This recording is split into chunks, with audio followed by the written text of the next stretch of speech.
Okay, AFC North Baltimore, the Ravens, as we go to tape, they're underway against Jack Del Rio and the Oakland Raiders in Baltimore. Ravens a slight favorite, but as I said with Ted Arnaud moments ago, along with the guys, Greg Gullis and Bob Dvorak, for entertainment purposes only, I think the Oakland Raiders are going to make a statement today. Always making a statement. Ladies and gentlemen, there he is, Bob Dvorak. Great to be here, but at my age and what I've been through, it's great to be anywhere. Boom, boom. Try the veal, 3 drink minimum. All right, listen. When you think football, especially Steelers football, you think Rooney beer. This is incredible stuff. Old Irish and lager. So she's going to tell you about the lager first. The manager of this exceptional place that has over 600 of your favorite beers, and of course, Coons Market, McKnight Road.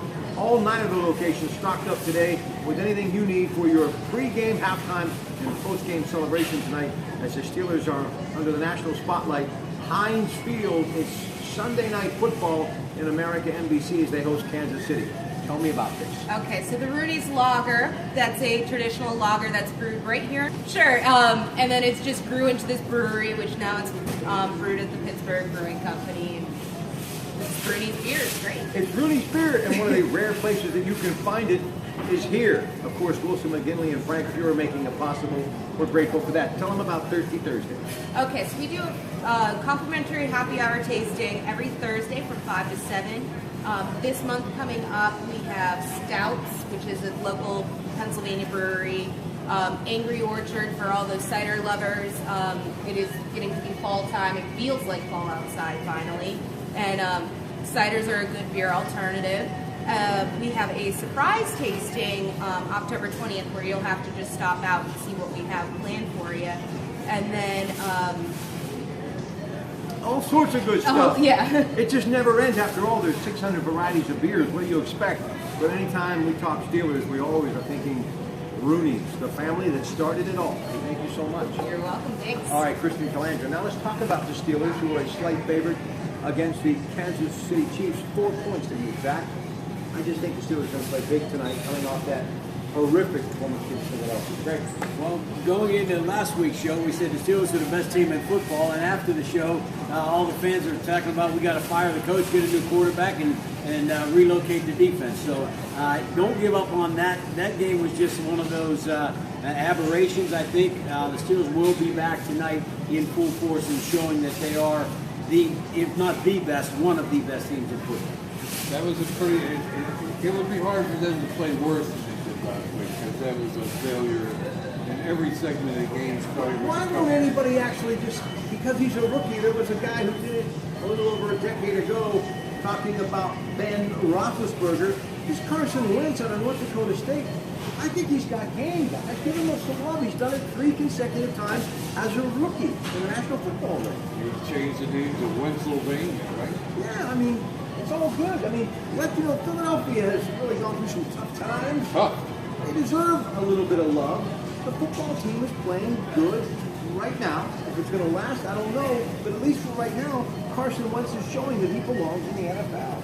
I'm not with you, Rob. I'm not with you. He hasn't done anything yet. There hasn't even been a snowflake fly yet on this career. He's 3 games into it. I'm not jumping on this. But you're the same guy who doesn't believe in Joe Flacco and he's got a Super Bowl ring just because he's out of Delaware State. As a matter of fact.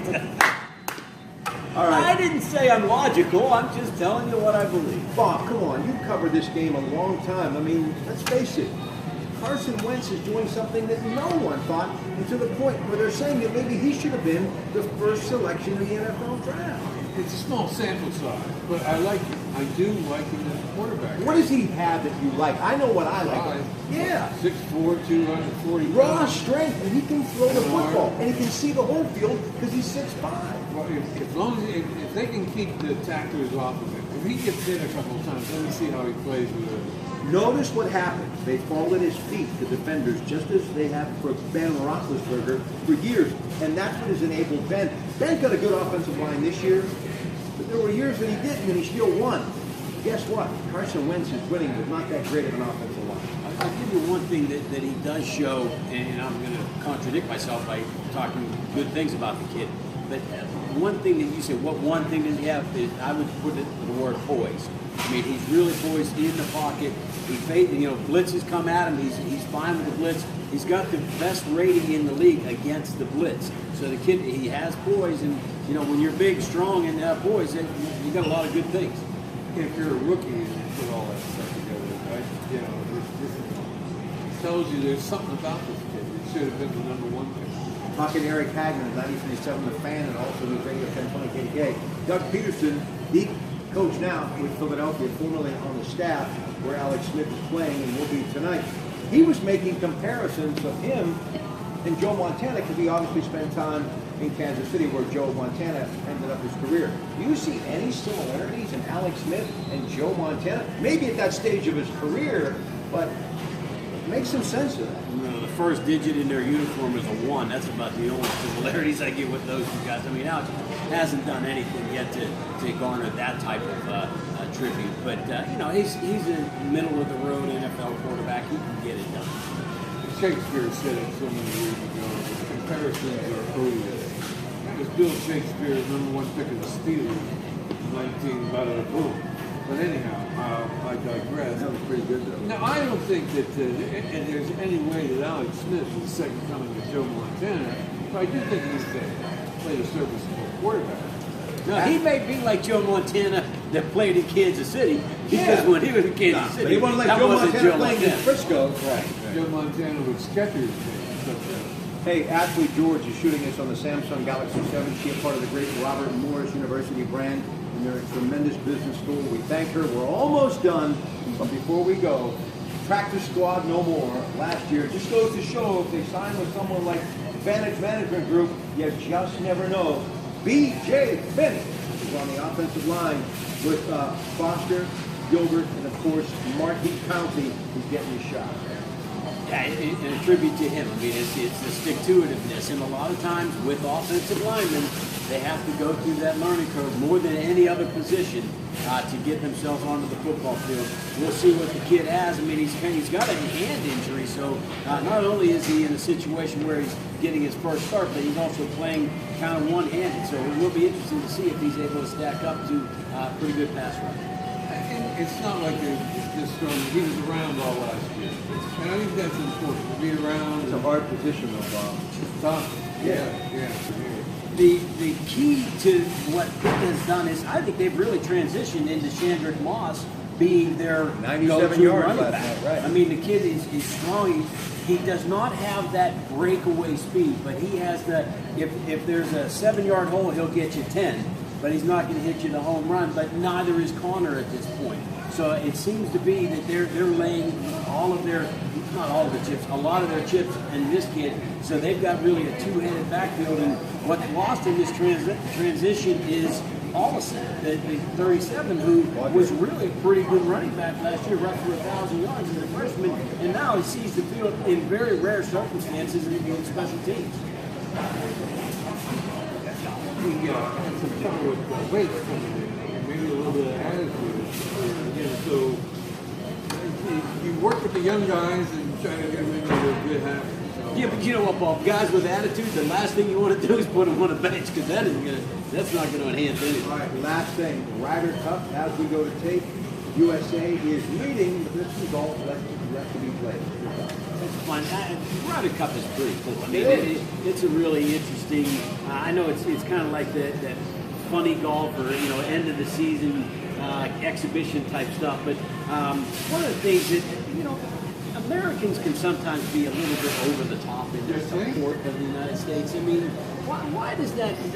I can understand the USA, but heckling Rory McIlroy and the one goofball that the insurance salesman that made the putt that a couple of guys couldn't make. Hey, I mean, come on. Just remember, last week, Tour Championship in Atlanta, 1,005,300, FedEx points, 10 million. The guy walked home with almost 12 million. You can heckle me any day for that kind of gas. The Ryder Cup galleries are different from tour galleries. It does get a little over the top. And it's important. I don't like to see that. I don't like to see win with class, lose with dignity. That's what I say. But yeah, we'll see how many people get thrown out of the tournament today. Only because you're wearing the logo. Pens, a little bit of a game, an exhibition game. Columbus Blue Jackets, Red Wings Wednesday. Blue Jackets again next Saturday. Of course, the big-time players like the great Sidney Crosby, all done with the World Cup. Some observations I'm going to say back. Can they repeat? I think they can, because they'll have Sullivan all year long. Could Crosby actually be ready for his best season ever? Yes, he can, based on the Stanley Cup playoffs and the World Cup of Hockey. He's head and shoulders above everybody else. If he can continue to play injury-free, this might be a monster year. What do you think? I'd say one thing I do like about the NHL exhibition season is it's a little bit worth watching as opposed to what we went through with the NFL. I'm not saying you should be paying full price for those tickets, but at least there's some things to look for in NHL exhibition games that make them worth kind of tuning in and checking them out. All right. Hey, by the way, Yeah. you're the etymologist of the group. Lager beer and being a lager at loggerheads, is it similar? Have nothing to do with each other. L-O-G-G-E-R, loggerhead. I've been called a loggerhead before. That's why I thought maybe I got to take care of the Rooney family because the facts, ladies and gentlemen. That bar that they started, and it is called a bar or beer garden in Western Pennsylvania. Not a saloon or a pub. It's a bar or a beer garden. Pretty cool. 1933 on the quarry of Coring and General Robinson, where Three Rivers Stadium once stood. There you go. The year Prohibition was repealed. You think they knew? Have a great day, everybody, from the Coons Cafe Rooney Beer.